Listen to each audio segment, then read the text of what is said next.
Voilà, merci beaucoup justement Fouba avec cette très belle chanson donc pour faire plaisir à tous ceux qui sont en train de nous suivre à ces moments et donc ces nets moments, vous êtes en train de nous suivre de partout, nous vous disons un grand merci et continuez à les faire et surtout n'oubliez pas de les signaler à tout moment qu'il faut les signaler. Alors justement Fouba, avant que je ne reçoive mon invité sur ce plateau parce qu'il est déjà avec moi sur ce plateau, je n'aimerais pas encore le faire découvrir parce que vous les connaissez aussi déjà. Je vais d'abord qu'on écoute cette vidéo qui a été réalisée, cet élément qui a été réalisé par Moussa Baïniama. Quelques Congolais ont réagi par rapport à la sortie du gouvernement. Donc, quelques Congolais ont réagi par rapport à la sortie du gouvernement, étant donné que c'est notre thématique de ce jour. Alors, on suit cette vidéo et on se retrouve tout juste après. Bonjour papa. Bonjour monsieur les journalistes. On vous appelle comment? Fabrice. Alors monsieur Fabrice, essayez un peu de nous dire, vous avez vu la publication du gouvernement Soumis Nouadé. D'abord, en tant que Congolais, quel est votre avis? Bon, c'est un sentiment de joie. C'est un gouvernement tant entendu. Mais la plupart déjà pensaient que ça serait un gouvernement d'ouverture. Malheureusement, on n'a pas vu les ténors de l'opposition. On dirait les membres de la société civile. On dirait que c'est encore l'Union sacrée qui a fait son gouvernement. Donc, mais au vu des membres reconduits et des membres qui sont entrés, nous avons une espérance qu'ils feront un bon travail. Quelle peut être la priorité par rapport à la sortie de ces gouvernements? Bon, moi, je pense que la priorité serait poursuivre l'émergence. Est-ce que la présence de Fayoulou dans le gouvernement Soumis Nouadé était indispensable? Oui, non seulement Fayoulou, mais la présence des opposants était aussi indispensable. Parce que le pays est en train de traverser une crise. On pensait qu'avec la présence de Fayoulou et des autres opposants, ça pouvait vraiment apporter quelque chose. Mais il y a Mouzitou qui est présent. Mouzitou est nommé ministre de budget si je me trompe. Et Mouzitou fera un bon travail parce que il est entré au gouvernement pour apporter son expérience et aider les gouvernements à remplir une bonne affaire. Bonjour papa. Bonjour. On vous appelle comment? Je m'appelle M. Zoulimamien Diboli. Alors papa Dieudonné, d'abord en tant que Congolais, la sortie du gouvernement Soumis Nouadé, qu'est-ce que ça vous fait en tant que Congolais? Bon, je pense que n'est pas le président de la République, n'est pas dans un élan de recherche et de solutions, n'est pas au problème congolais, n'est pas le président de la République, M. Félix Tshisekedi a les soucis constants et n'est pas les choses à ignorer. Bon, raison pour laquelle il a voulu réajuster le gouvernement en remplaçant, n'est-ce pas, quelques ministres. Parce qu'il a vu peut-être qu'il y a eu certaines faiblesses et non seulement, n'est-ce pas, les faiblesses constatées, il a voulu aussi peut-être assister quelques membres pour apporter, n'est-ce pas, du tonisme et l'efficacité de la rigueur, n'est-ce pas, dans les actions gouvernementales, ministérielles. Mais quand vous regardez le pas au fond, n'est-ce pas, les vrais problèmes aussi, c'est quoi? C'est l'intégrité, c'est la puissance, c'est le patriotisme. Être correct, n'est-ce pas, sur les données publiques du pays, n'est-ce pas, les contribuables congolais contribuent, n'est-ce pas, à travers leur salaire sur la contribution, par la contribution, de manière que, n'est-ce pas, les pays aient des ressources et, n'est-ce pas, des recettes. Mais il faut que, n'est-ce pas, ces recettes-là, cet argent-là, servent réellement, n'est-ce pas, aux problèmes quotidiens, n'est-ce pas, qui concerne, n'est-ce pas, les Congolais. Voilà. Mais beaucoup de gens ont entendu voir Martin Fayoulou dans le gouvernement Soumis Nouadé, mais on n'a pas vu Martin, sauf qu'on a vu Mouzitou. Est-ce que pensez-vous que c'est une bonne chose pour les Congolais, pour l'unité surtout? Dans un souci, n'est-ce pas, d'inclure tout le monde, n'est-ce pas, dans un élan inclusif, on pouvait quand même se frotter les mains des voix, n'est-ce pas, l'ancien Premier ministre, d'être aussi, n'est-ce pas, l'ancien président, les candidats malgré un prévu, n'est-ce pas, de participer au gouvernement. Bon, il y a, n'est-ce pas, un contact qui a été pris avec le président de la République.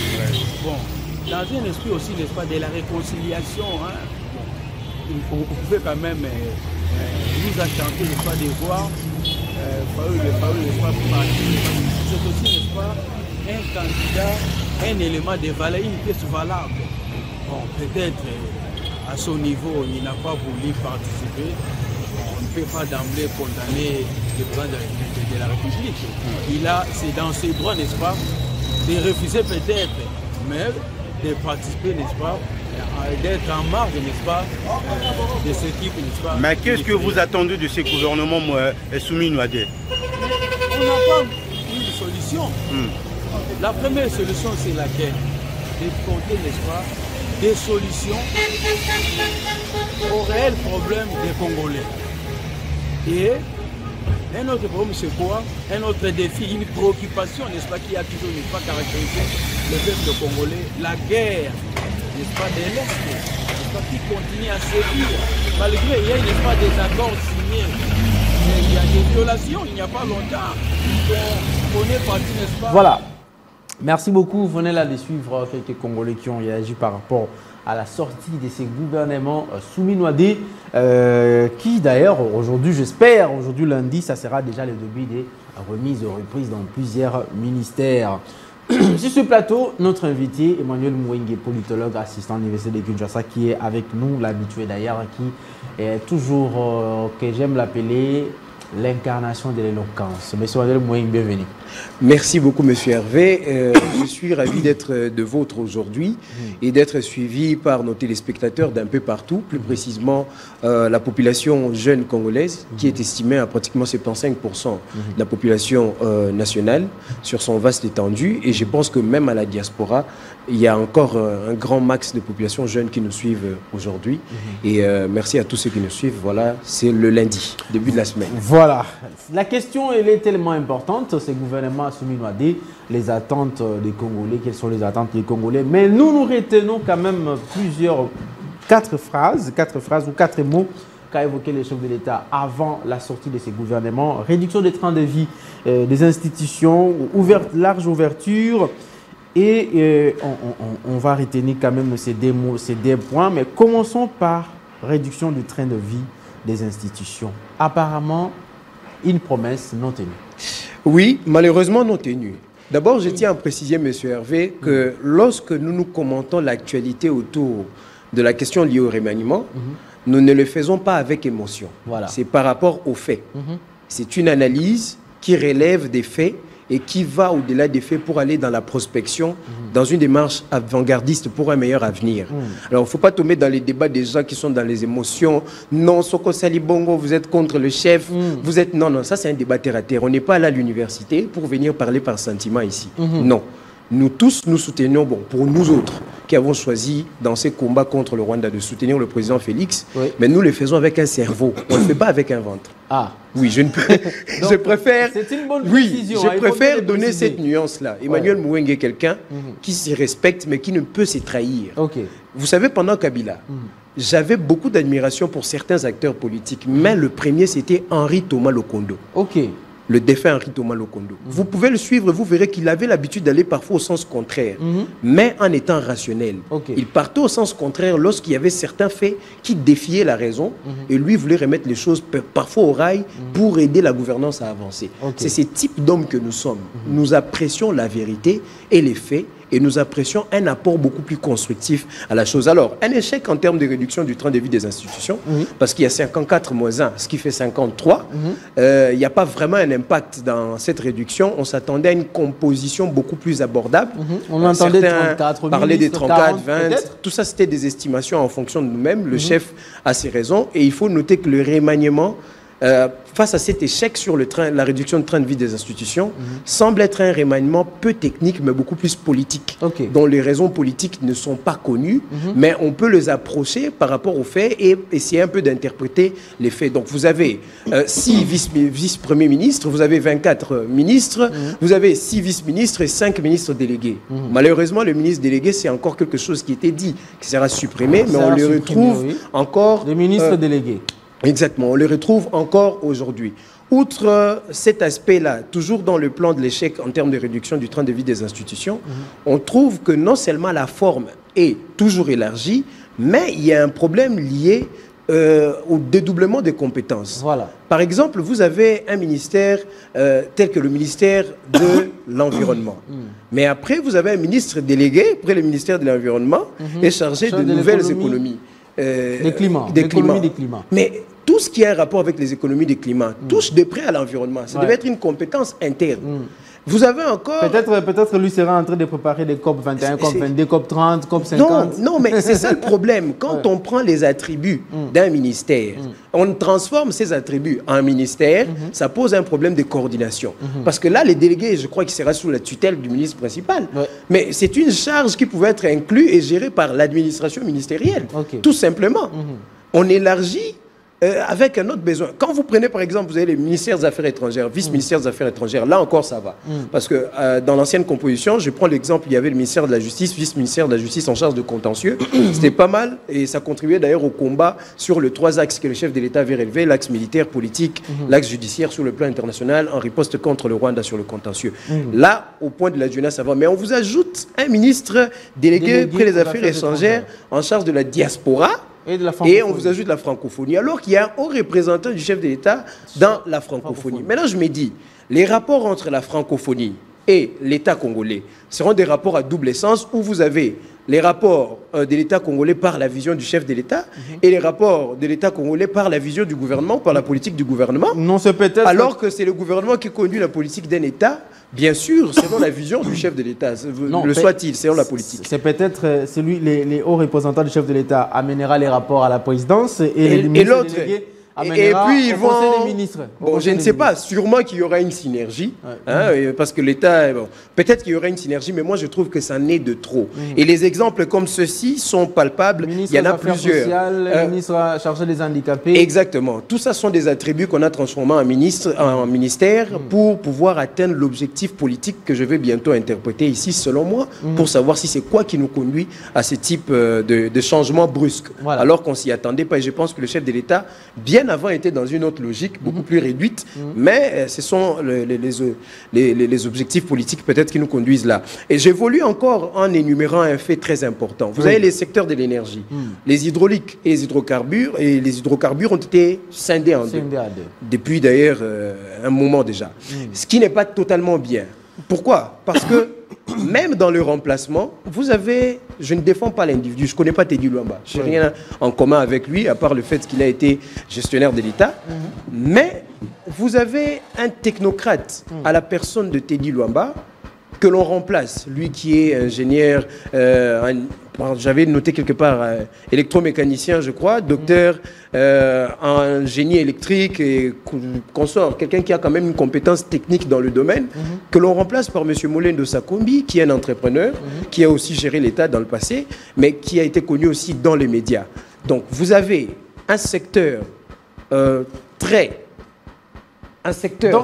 technique. Donc, si je comprends bien, M. Manuel Mwengue vient interpeller les chefs de l'État d'avoir remplacé un technocrate à la place quelqu'un qui est technocrate, qui a fait ses études dans ce domaine-là, et mettre quelqu'un qui est venu, un ancien journaliste. Parmi les faiblesses, non, un ancien journaliste, c'est quelqu'un qui a de l'intelligence. Il y a aussi le fait d'être autodidacte. Mais par rapport aux circonstances, parmi les faiblesses, ce que je remarque, c'est que dans un secteur tel que les ressources hydrauliques, vous allez remplacer un technocrate à la personne de Teddy Luamba. Je ne connais pas, je n'ai rien en commun avec lui, à part le fait qu'il a géré l'État. On n'est pas dans la défense des individus, mais c'est une remarque.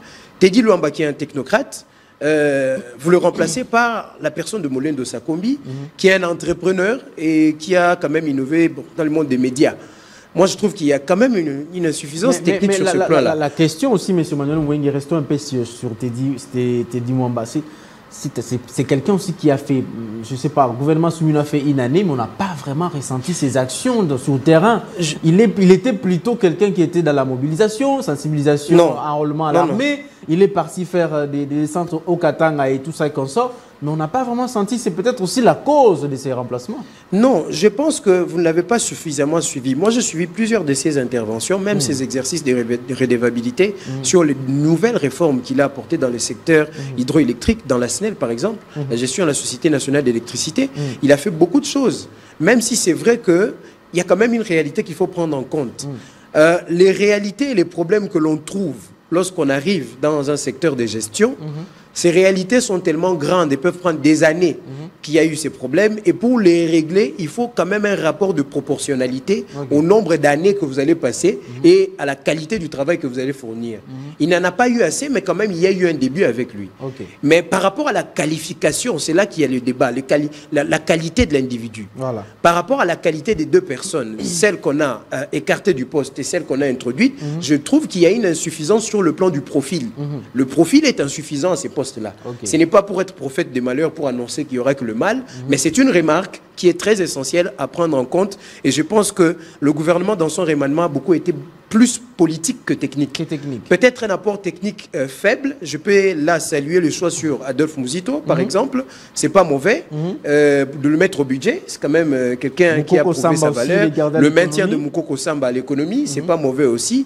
Il y a d'ailleurs certains maintiens qui m'ont fait plaisir, comme Madame Kaikwamba, qui maîtrise très bien. Déjà, elle est du domaine des affaires étrangères. Et c'est quelqu'un qui fait un bon travail. Elle mérite d'être reconduite. Ce sont les rares personnes qui m'inspirent confiance là-bas. Au même titre qu'au peuple. J'ai lu quelqu'un en train de dire sur les réseaux sociaux, on dit on place Madame F. Bazaïba aux affaires sociales alors qu'elle-même n'est pas sociale.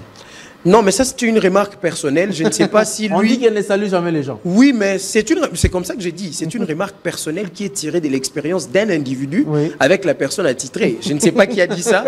Ça, ça me concerne. Moi, mon problème, que F. Bazaïba me salue ou pas, c'est le travail qu'elle fournit. Moi, je ne suis pas dans le débat des individus. On connaît suffisamment Emmanuel Mouwenge pour être rationnel.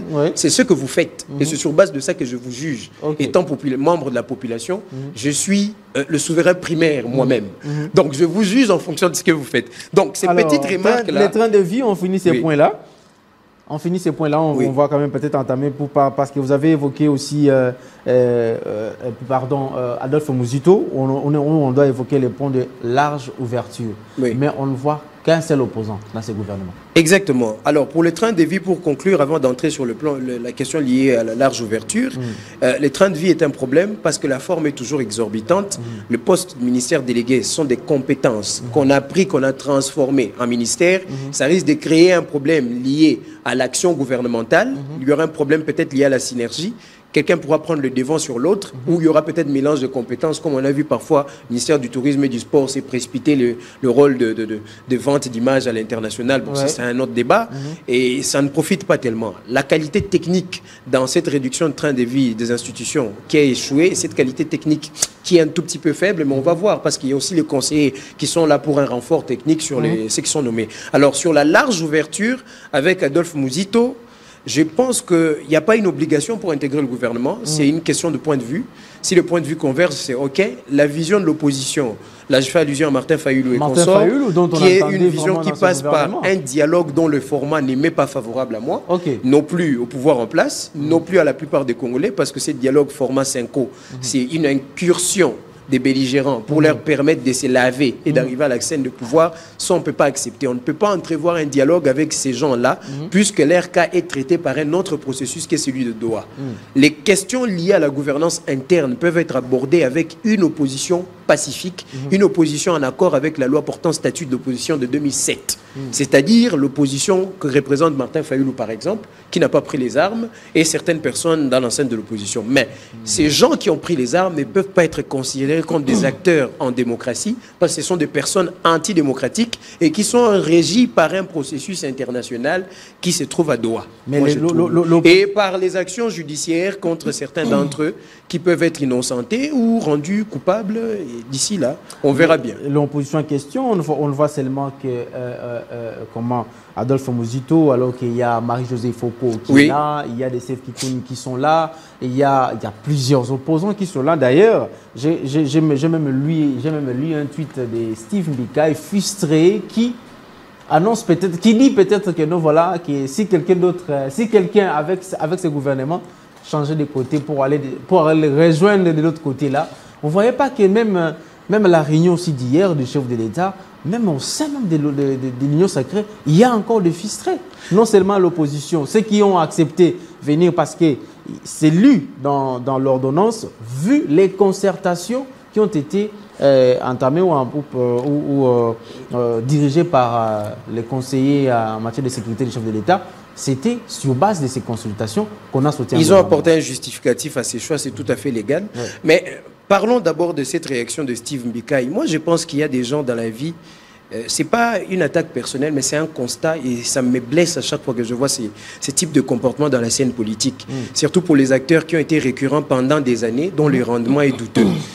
Je pense qu'à un moment, il faut se taire et laisser les trains continuer à marcher sans soi-même. Oui, c'est une introspection personnelle qu'il faut faire et savoir s'écarter. Il n'y a pas une sorte de vie que l'on va envier. Ce n'est pas une question de statut ou de fonction. C'est là maintenant la mentalité pourrie de certains acteurs politiques. Je le dis, il y a des gens qui combattent que pour la fonction et les statuts.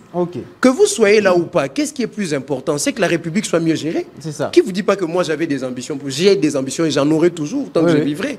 Mais il y a un moment, il faut savoir s'arrêter. Il y a un moment, il faut savoir dire, ok, observons. C'est pas parce que nous faisons des critiques objectives sur l'actuel gouvernement que nous souhaitons son échec. Non, c'est pas parce que nous ne sommes pas là qu'on doit se dire que rien n'est fait.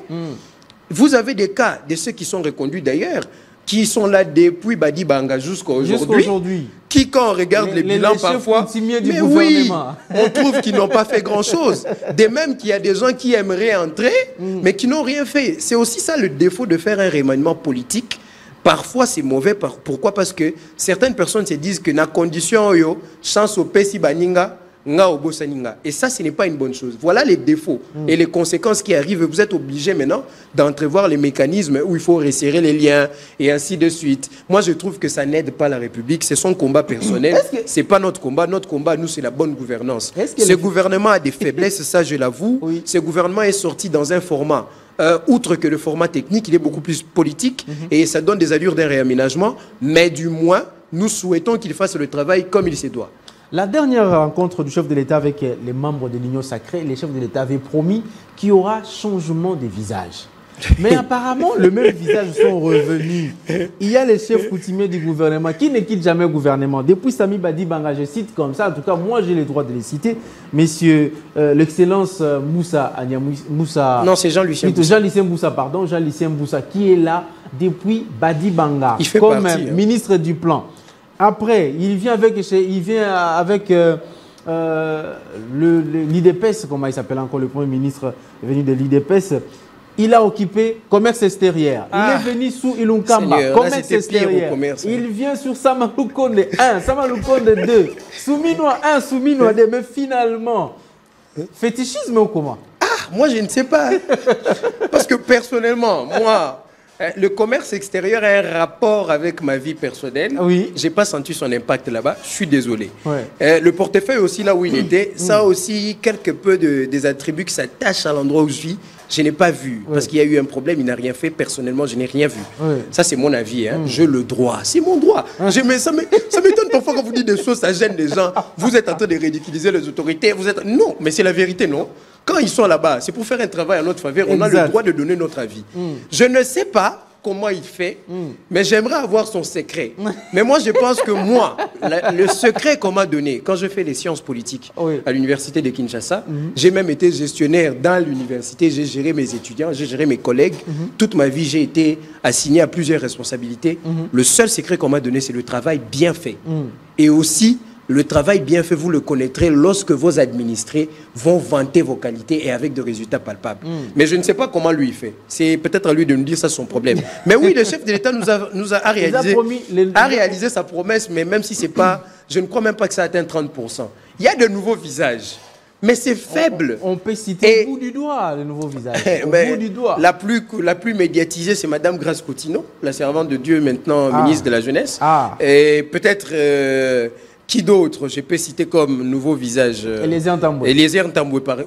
D'ailleurs, les très excellents Eliezer Ntambwe. Je le dis par rapport à ce qu'il a fait sur le plan médiatique, en riposte contre les attaques médiatiques du Rwanda et la désinformation et consorts. Mais je pense que là, on l'a mis, pour moi, ce n'était pas là où il devait être.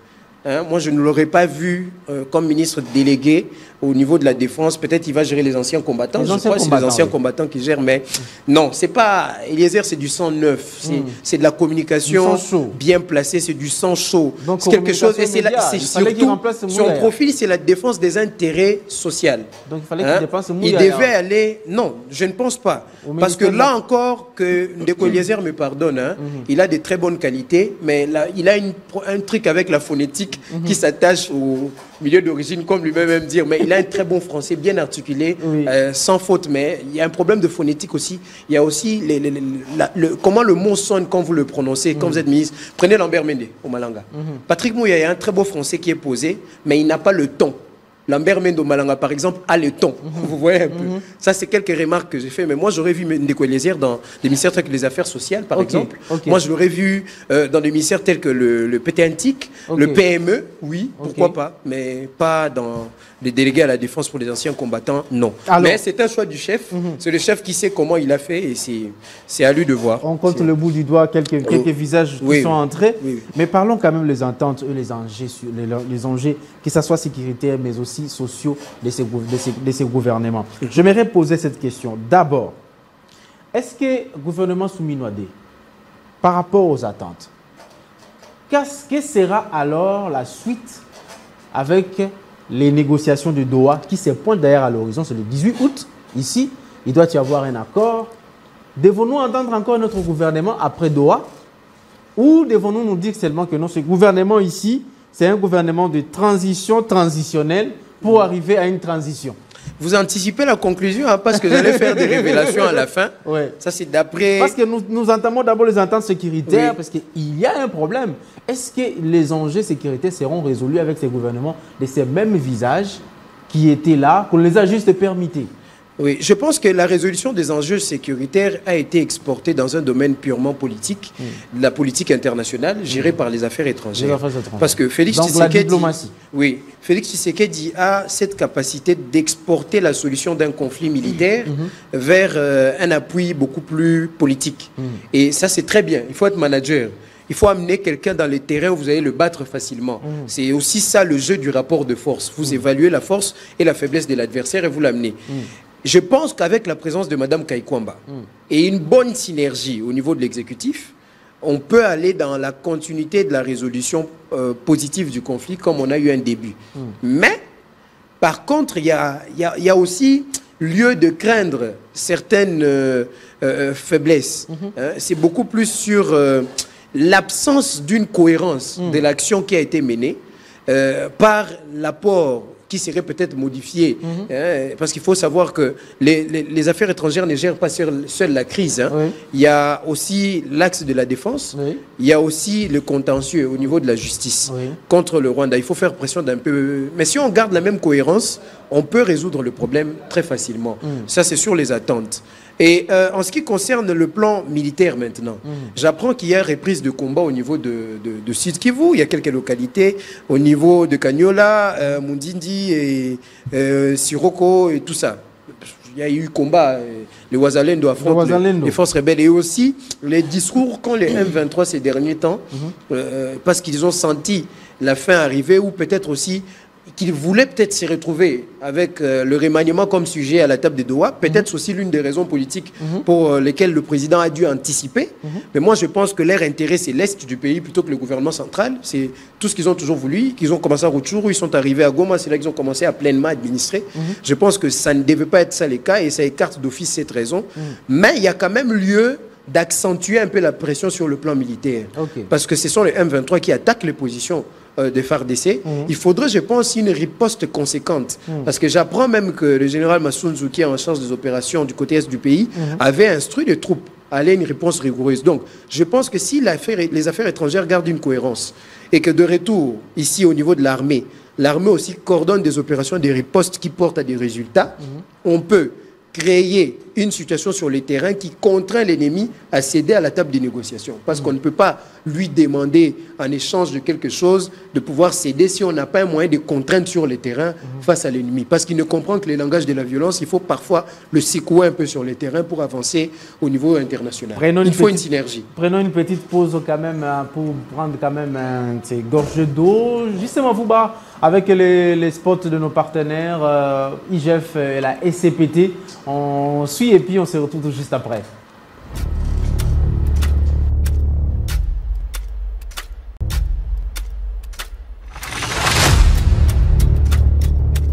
Voilà, merci beaucoup avec les spots de nos partenaires. C'était quand même évident de prendre cette petite pause pour permettre aussi à M. Emmanuel Mouenge de se rafraîchir un tout petit peu. M. Emmanuel Mouenge, parlons de ce qu'on a appelé, de ce qu'on va évoquer maintenant sur le plan politique de ces gouvernements. Qu'est-ce qu'on doit retenir finalement? Parce qu'il y a eu une réunion hier, le chef de l'État avec les membres d'Union Sacrée, les fistrés sont venus quand même dire au papa, mais qu'est-ce qui se passe? Pourquoi pas nous?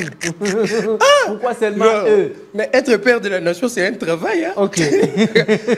Quand on était petit, je me rappelle à l'école, on disait, je vais être président de la République. Ouais. Et quand vous avez affaire à la clameur publique d'un côté, la famille politique qui s'entre-déchire, on a les enfants qui sont dessus, ils disent, bon, on a reçu format, il y a technique, t'es sûr que c'est la technique, en tout cas, mais il y a aussi ma chance. Non.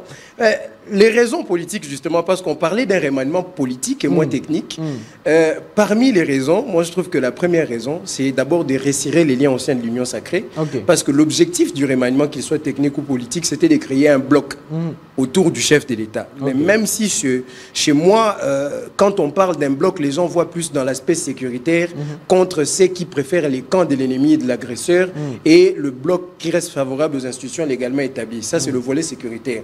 Mais moi, je parle d'un bloc des patriotes dans le sens où ce n'est pas que dans ces volets, mais c'est aussi dans le volet du rendement à l'égard de la population. Quel est votre bilan? Et là, c'est aussi un échec pour moi. Parce qu'il y a des gens qui n'ont pas de bilan, qui sont là.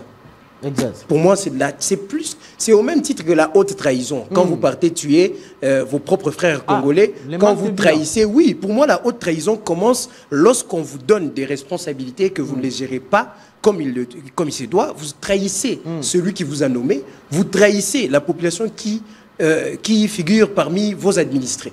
Vous trahissez les populations qui figurent parmi vos administrés. Donc, pour moi, c'est déjà ça. Mais l'objectif sur le plan sécuritaire, c'était celui-là. Et il fallait d'abord garder les mêmes personnes. Ça, c'est d'après ma conception de choses. Et maintenir ces gens autour de soi en solidifiant les liens par rapport à certaines gratifications. Par exemple, vous avez des familles politiques qui ont vu les leurs avoir des compétences élargies jusqu'au ministère délégué.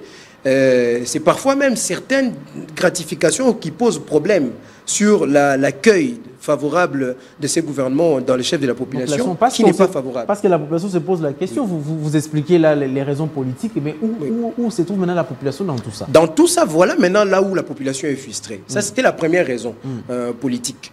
Je peux parler de la deuxième raison avant de parler de frustration de la population. La seconde raison, c'était peut-être d'anticiper les événements de Doha pour dire que non, certainement, comme il n'y a pas remaniement et qu'on a annoncé, les M23 voudraient exiger des conditionnalités d'inclusivité dans le processus démocratique, c'est-à-dire dans le remaniement, pour être dans le gouvernement et parmi les mesures pour avoir la paix. On a peut-être dû anticiper rapidement, mais tout en maintenant la forme actuelle. Pour que cela ne soit pas une question à évoquer les 18. Oui, pour qu'on maintienne la forme actuelle. S'ils évoquent la question en disant « vous avez remanié, vous nous avez oublié », on peut dire non.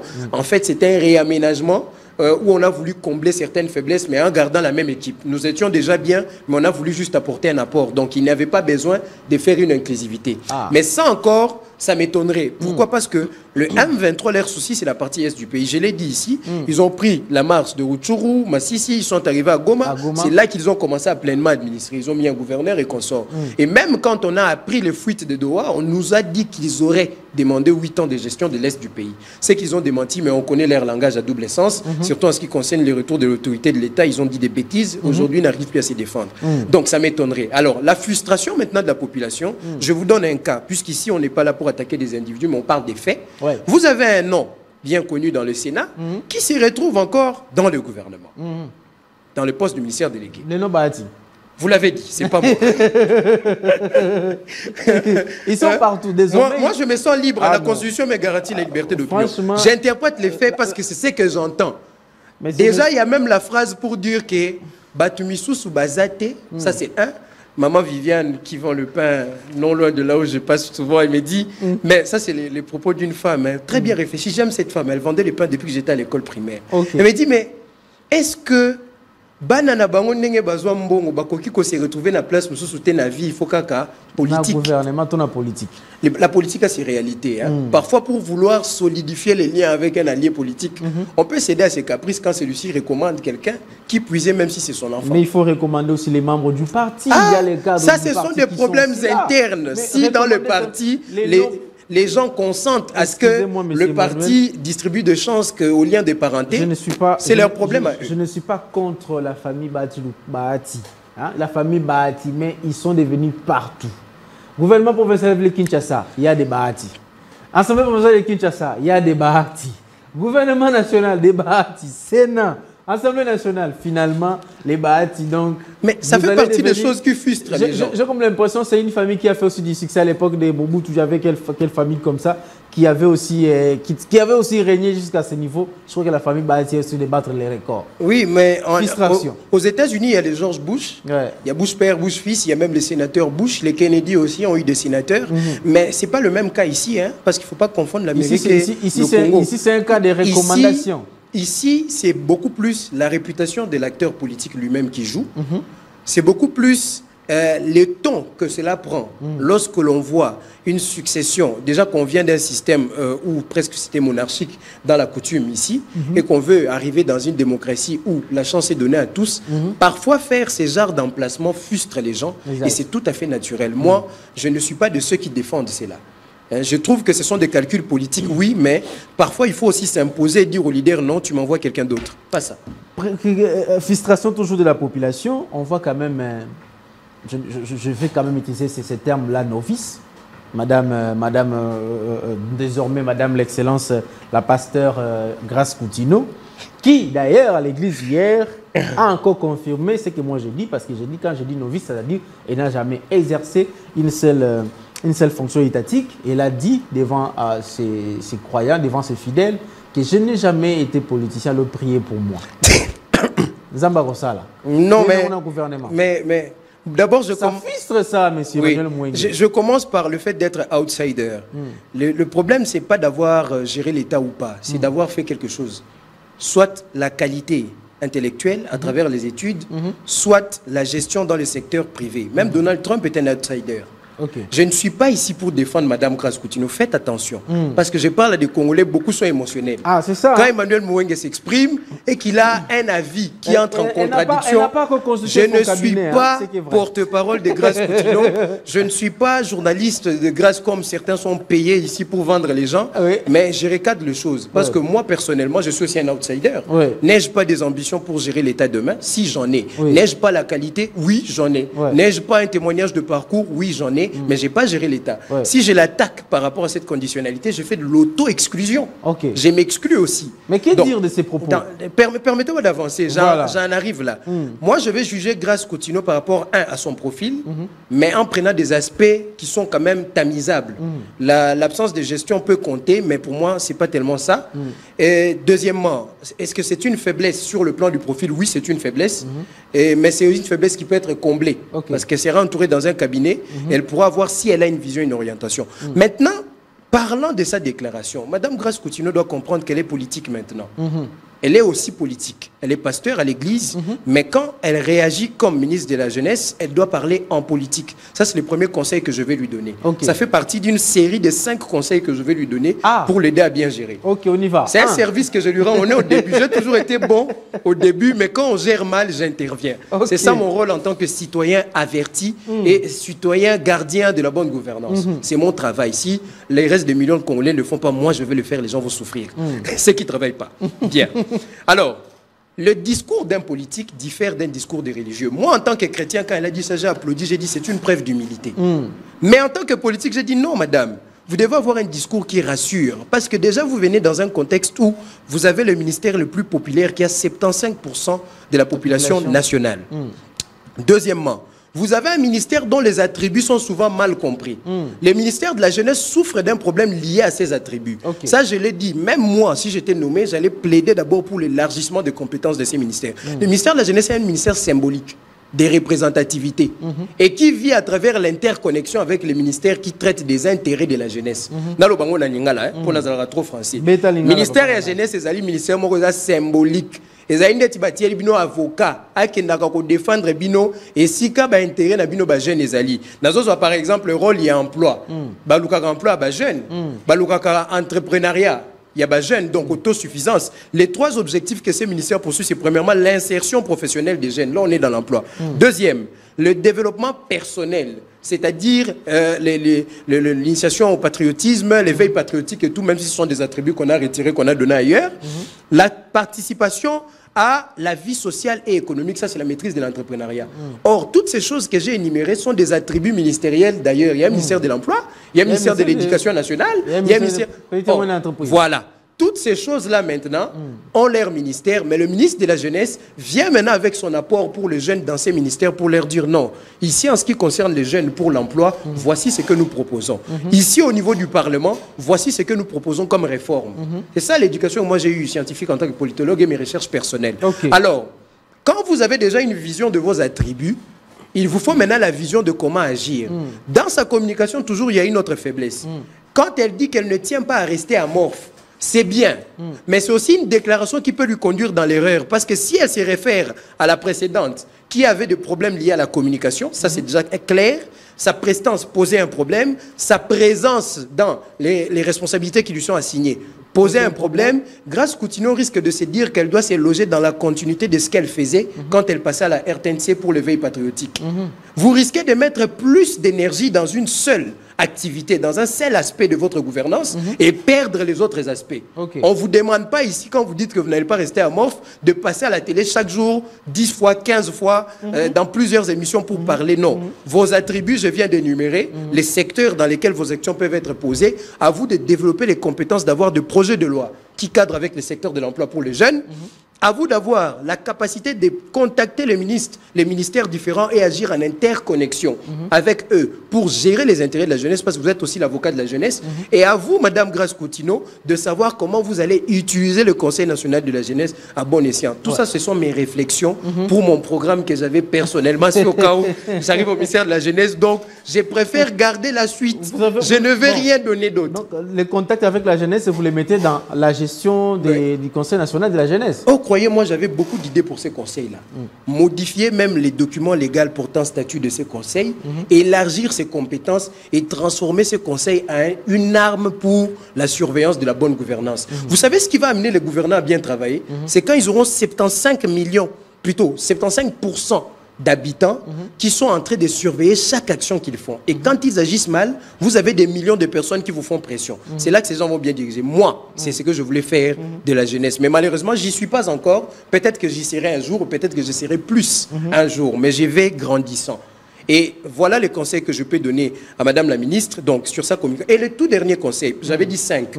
J'étais déjà au deuxième. Le troisième, je vais m'arrêter là parce que peut-être qu'on n'a plus le temps. Que Mme Grace Coutinho évite l'erreur que plusieurs jeunes font, et même plusieurs politiques font, c'est l'entourage. Dans votre cabinet, évitez cette habitude de mettre des fidèles qui vous suivent parce qu'ils sont fidèles. Nyon Sokosala, oui maman, nous vous suivons, non. Prenez des gens qui ont une qualification supérieure à la vôtre. Il ne faut pas avoir honte de faire ça. Hein? Mais c'est vous le boss, vous gérez des plus intelligents, des plus techniques que vous. Prenez des gens qui ont une vision élargie, qui ne sont pas des gens qui sont de suiveurs.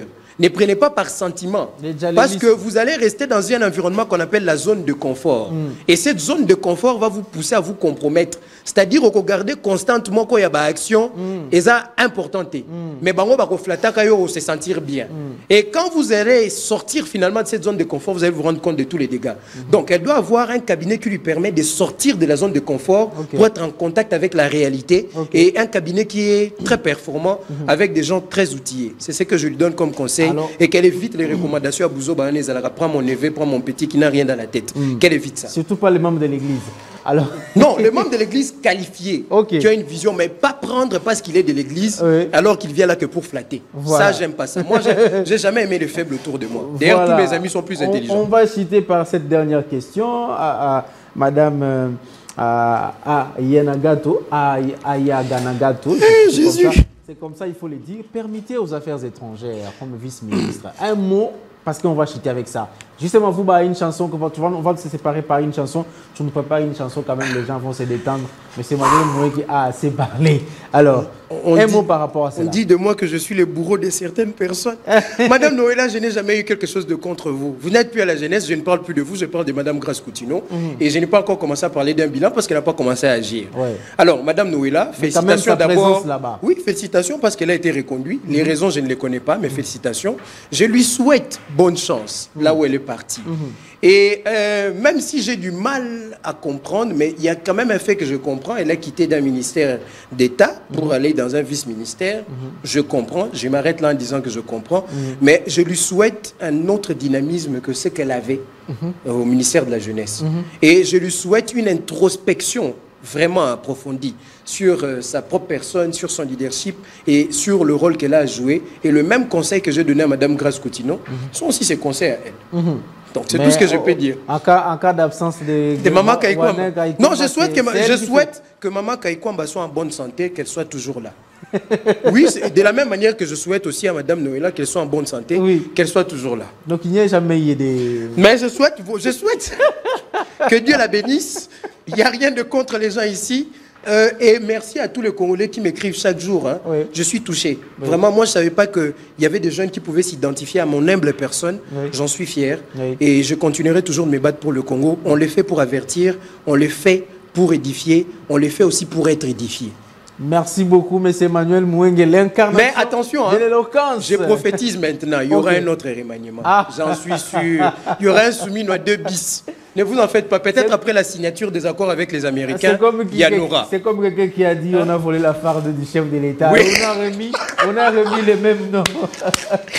Le chef lui m'a dit mais qu'est-ce qui se passe? On se limite par là, c'est fini. Merci, il a fait comme Kofi Olomide. Mesdames, messieurs, merci beaucoup. Vous étiez très nombreux à nous suivre et continuez à nous suivre chaque matin. Demain, retrouvez Joseph Kalupala avec toute l'équipe. Donc je dis merci comme ça à l'équipe technique qui nous a accompagnés ce matin, justement Vouba, Christian Bakabika, mais aussi Jonas Minga. À vous tous, à vous toutes qui nous suivez, merci à vous et bon début de semaine à vous. Juste avec une très belle chanson et ciao.